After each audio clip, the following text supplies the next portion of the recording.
My name is Ben Tebbe, and I'm Assistant Professor of Theater and Director of our Theater program here at Marian University.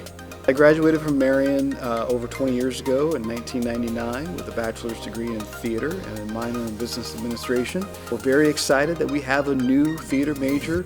It's back, it's better than ever, and we are ready to develop creative leaders with curiosity, discipline, and empathy who are ready to go out into the world and be terrific theater artists. Last spring, we produced a production of An Enemy of the People, which was an adaptation by Robert Falls from the original by Henrik Ibsen.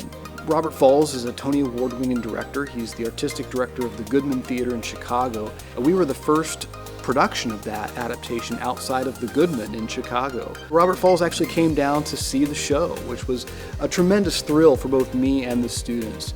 We are a Franciscan university and we are a liberal arts university, and we in the theater department take that very seriously. Theater is, by its very essence, the sort of the crossroads of the liberal arts. It's history, it's English, it's engineering and math, building the sets, it's art, it's music. So we take the liberal arts aspect very seriously.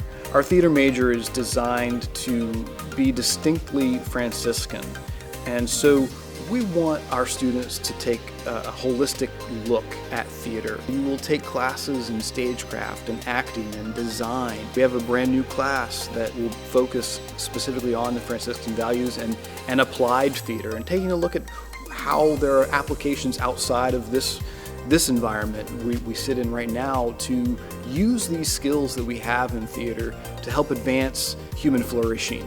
I think we're all learning how quickly and rapidly things can change in this country and in the world. And we have to be ready to be creative and rise to the challenge and adapt to new ways of thinking and new ideas. And we're going to make sure that our theater artists have that training to encounter that world and think about how theater can not only play out in a beautiful theater like this, but how theater exists outside of these four walls as well.